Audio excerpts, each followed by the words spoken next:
It begins not in Moscow, but in the suburbs of Virginia. A quiet man leaving his home, carrying nothing unusual, only a plastic garbage bag. He drives 3 minutes to a small, unremarkable park. There, under the rustle of trees, he walks to a wooden footbridge. He bends down, drops the bag, and walks away.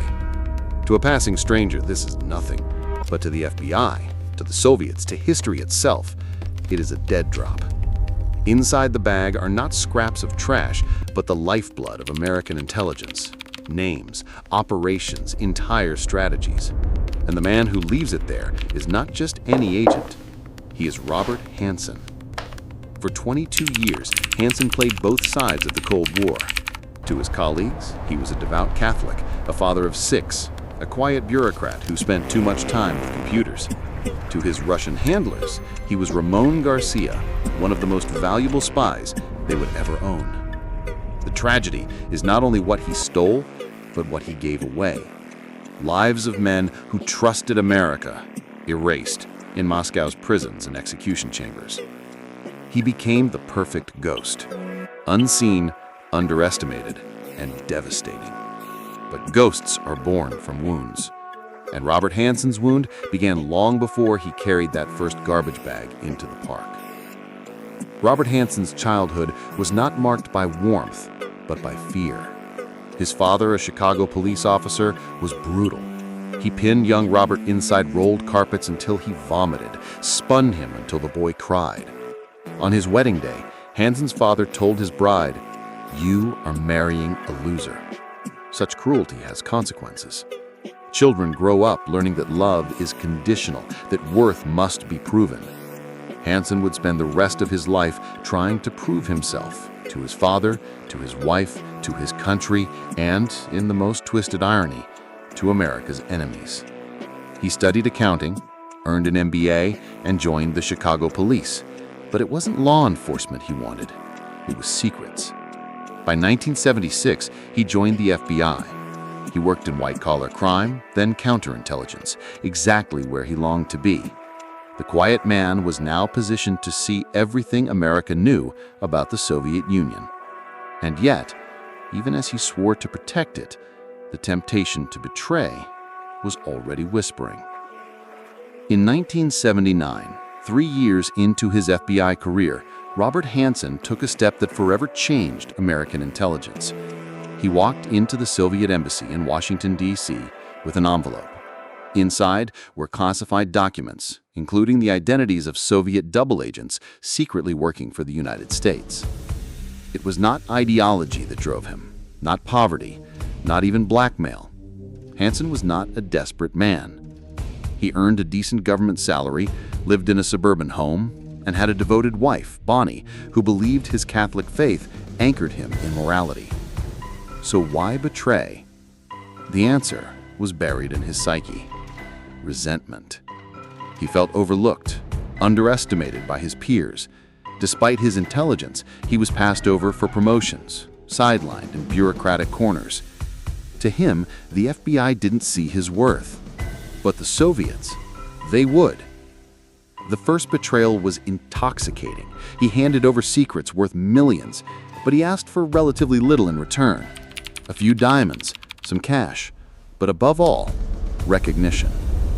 In those clandestine exchanges, Hanssen believed he had become someone his father could never belittle, someone powerful. But betrayal is addictive, and once he began, he couldn't stop. Hanssen's double life was steeped in contradiction. Every morning he attended Mass. He knelt in prayer, clutching rosary beads. He sang hymns. His colleagues knew him as the devout Catholic, the man who lectured about morality, who condemned sin, who spoke of loyalty to God and country. Yet at night, he became someone else. He logged into FBI systems, pulled files, copied names of American operatives in Moscow, and sent them across to the KGB. He betrayed men who trusted him, men who would later be shot in cellars or left to rot in prison camps. He confessed his espionage once, not to the FBI, but to his priest. In the quiet of a confessional, he admitted he had passed secrets. But the priest, bound by the seal, told him, "Give the money to charity and stop." Hanssen gave part of the money away, but he never stopped. What made Hanssen so terrifying was not greed, but belief. He believed he could separate his sins from his faith, that he could kneel at church in the morning and hand over American lives in the afternoon. In his mind, one act did not contaminate the other. It was not a crisis of faith, it was a corruption of it. Espionage thrives on silence, on shadows, on rituals that look ordinary but conceal extraordinary danger. Hanssen mastered the art of the dead drop. A plastic garbage bag left under a bridge, a piece of tape marking a signpost, a hollowed-out park bench hiding cash or film. For more than 2 decades, he perfected the choreography. The KGB, and later the SVR, called him Ramon Garcia. They never knew his real name, they never met him face to face. He insisted on anonymity, on letters instead of meetings, on codes instead of conversations. And the brilliance of it was that the FBI never suspected him. While his secrets floated into Moscow, while millions of dollars in bribes were delivered back, Hanssen sat at his FBI desk, unremarkable, unnoticed, invisible. He once wrote to his Russian handlers, "I am disinclined to meet. The risk is far greater than the gain. If you are patient, I can give you more than you ever dreamed." It was true. From his desk, he could reach into the heart of American intelligence and hand it over, one bag at a time. To Bonnie, Hanssen's wife, he was the faithful husband, the stern father of 6, the man who warned his children about sin. He managed their modest finances, bought them groceries, attended their school plays. He told Bonnie he worked long hours, sometimes nights, because the FBI demanded it. She never suspected the truth. Once she stumbled upon a large stash of cash in their home.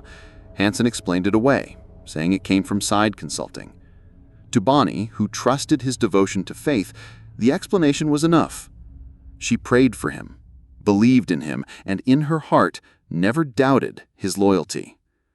But his double life left traces. He struggled with guilt. He sought thrills outside his marriage. He posted intimate details about Bonnie on internet forums under false names. He showed off their private life to friends in ways that humiliated her without her knowledge. The betrayal wasn't only to his country. It was to the people closest to him, and they had no idea. So for the Soviets, Hanssen was a gift. He gave them lists of American spies in Moscow, detailed surveillance methods, counterintelligence operations. With every file, every code, every microfilm, Moscow became stronger. It is estimated that at least 10 US agents in Russia were executed because of Hanssen's betrayals. Entire networks collapsed. Billions of dollars in American intelligence operations were wasted, undone by one man sitting in a cubicle. The Soviets showered him with praise. They considered him one of their greatest assets. Yet Hanssen remained cautious. He never defected, never asked to meet in Moscow. He did not want asylum. He wanted to remain in America, the country he betrayed, because here he was invisible. The FBI had launched mole hunts before. They suspected others. Aldrich James, another notorious spy, had already been caught. But Hanssen? He stayed untouched. He was too ordinary, too devout, too unassuming. That was his genius. Through the 1980s and 1990s, the FBI searched for leaks. They knew their operations were compromised, but they couldn't find the source. They interrogated innocent agents. Careers were destroyed. Lives were ruined. And Hanssen sat in his office, reading reports of mole hunts that were actually looking for him. He smiled quietly. He knew he was winning. The irony was sharp. The man tasked with protecting secrets was the very man unraveling them. He advised investigations that were meant to catch him. He reviewed reports that blamed others. He even offered suggestions on how to improve security, measures he himself could bypass. It was the perfect crime, until it wasn't. By the mid-1990s, Hanssen grew careless. Technology was advancing. His internet activities, anonymous postings, secret emails, began to attract attention. He carried a Palm Pilot with encrypted notes. He grew paranoid, convinced someone was watching. The FBI, after years of blindness, began to narrow in. They secured files from Russian intelligence after the collapse of the USSR. They obtained a tape recording, Hanssen's voice, captured years earlier. Finally, the ghost had a sound, a trace, a human fingerprint. The net was tightening, but Hanssen still believed he was untouchable. In 2000, the FBI and Department of Justice launched one of the most delicate operations in their history. They formed a secret task force dedicated solely to Hanssen. But they couldn't alert him, not yet. They had to watch him without spooking him, catch him in the act, with evidence no court could deny. They moved him into a new assignment with a hidden office, bugged with cameras and microphones. They tracked his movements, his drop sites, his communications. They were patient. They had learned that with Hanssen, patience was everything. And then one winter morning in 2001, Hanssen prepared another dead drop. A bag, a bridge, a park. The ritual he had performed for decades. This time, the FBI was waiting. February 18, 2001, Foxton Park, Vienna, Virginia. Hanssen placed his final garbage bag under a wooden footbridge. He turned, calm, unhurried, ready to walk away as he always had. But this time, agents closed in, guns drawn, voices shouted his name. For the first time in 22 years, Robert Hanssen's double life collapsed into one. His words at the arrest were chilling. "What took you so long?" After decades of betrayal, the man who had fooled America surrendered with eerie calm. In custody, Hanssen was cold, detached, almost relieved. He admitted what he had done but refused to show remorse. He negotiated, avoided the death penalty, and accepted life in prison without parole. For the families of the men executed in Moscow, for the agents whose lives were shattered, his sentence was not justice, but it was final. Hanssen never fully explained his motives. Money? Ego? Recognition? Hatred for his father? Perhaps all. Perhaps none. Perhaps he himself did not know. The truth is, Hanssen's betrayal was not driven by ideology, but by emptiness, and emptiness is the hardest crime to punish. The FBI was humiliated. Their own agent had compromised them for 2 decades. Security protocols were rewritten. Counterintelligence was restructured. Trust within the Bureau fractured. Hanssen's wife, Bonnie, was devastated. She received a modest pension, tried to rebuild her life, and carried the weight of betrayal not just as a wife, but as a woman who had once prayed beside the man who doomed her country. His children bore the legacy too, growing up with a father whose name became synonymous with treason. Hanssen was sent to ADX Florence, the Alcatraz of the Rockies. A cell 23 hours a day. Silence. Isolation. The same fate he had sentenced others to, now his own. For 22 years, Robert Hanssen lived in shadows. For the next 22, he lived in a box. In prison, he wrote little. He received few visits. He prayed, but God remained silent. In 2023, he died in his cell, age 79.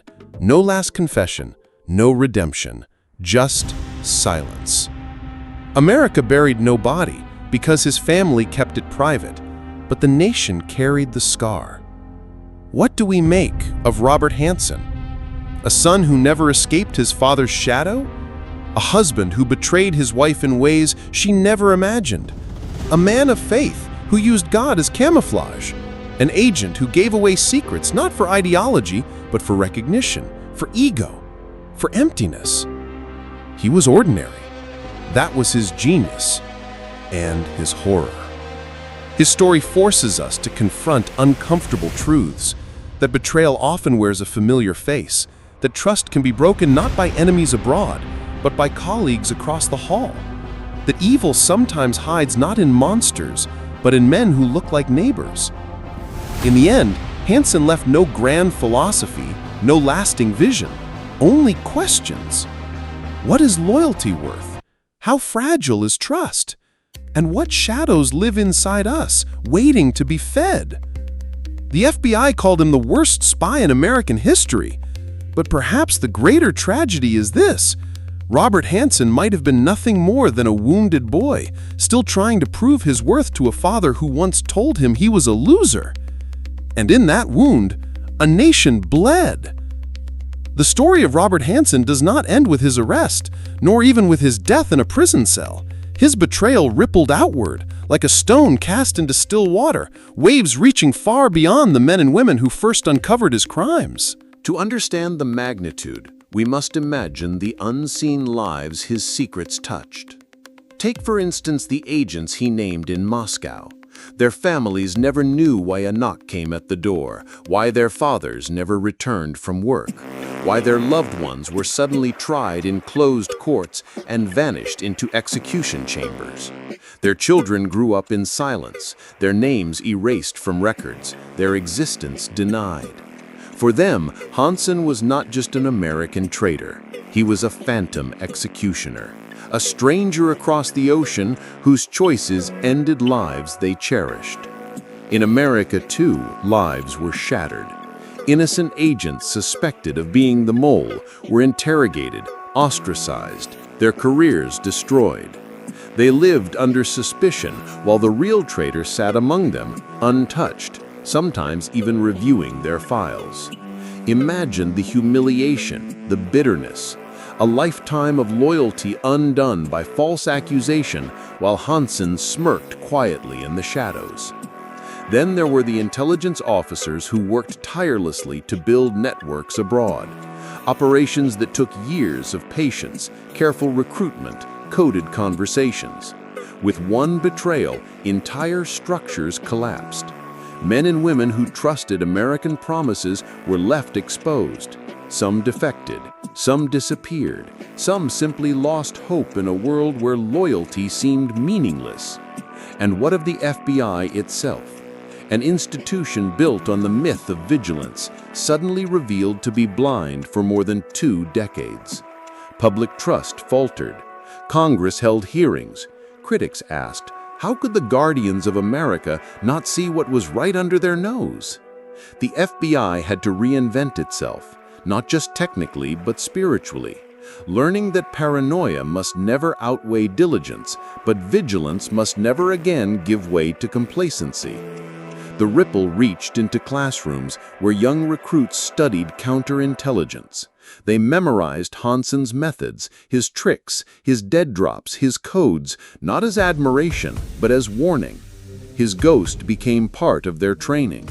Every rookie agent was taught that betrayal does not always wear a foreign accent or a radical ideology. Sometimes it kneels in church pews, sometimes it plays with its children in suburban backyards, sometimes it carries a badge just like yours. But perhaps the most haunting ripple was not institutional, but intimate. Bonnie Hanssen lived with the knowledge that the man she prayed with each morning was betraying everything she believed in. She had once trusted his silences, excused his long absences, believed his stories of overtime. After the arrest, she discovered the truth. Imagine her anguish, realizing her marriage had been built on a lie so vast it shook nations. Imagine her children growing into adulthood with the knowledge that their father was not a protector, but a traitor. They carried his name like a burden, a reminder they never asked for. This is the cruelty of betrayal. It does not end with the betrayer. It echoes through families, institutions, nations. Robert Hanssen may have died in silence, but the ripples of his choices continue to move outward. They touch not just the past, but the present, shaping how intelligence agencies recruit, how nations guard secrets, how families of spies live with shadows they cannot explain. And somewhere in those ripples lies a question we cannot escape. If a man like Hanssen could deceive so many for so long, who else might be hiding in plain sight today? History has a cruel way of remembering. Some men are remembered for the wars they won, the nations they built, the legacies they left. Others, like Robert Hanssen, are remembered for the shadows they cast. In ADX Florence, Hanssen's final years were spent in silence. He spoke rarely, read scripture, kept his own counsel. Some say he was unrepentant to the end. Others believe he sought forgiveness in prayer. But forgiveness, like betrayal, is complicated. Can a man who caused so much suffering truly be forgiven by words alone? Can prayers erase the lives lost in Moscow basements? Can a whispered confession heal the decades of broken trust? Perhaps not. Perhaps forgiveness, in this case, is not meant for Hanssen. Perhaps it is meant for those who survived him, for his wife, his children, the agents falsely accused, the families of the executed.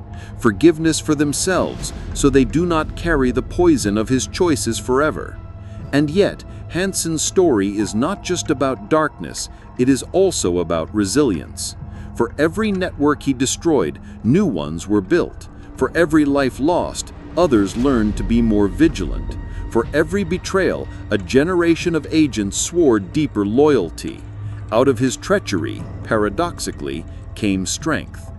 That is the strange gift of history's villains. They force us to confront our vulnerabilities, to sharpen our defenses, to ask the hard questions we would otherwise ignore. What is loyalty? What is trust? What are we willing to sacrifice in the name of secrecy, and how much secrecy can a democracy bear before it begins to corrode itself? Robert Hanssen did not live to answer these questions, but his shadow ensures we must. Today, when young recruits enter the FBI Academy, they are shown his face. Not as a hero, not even as a cautionary tale alone, but as a mirror.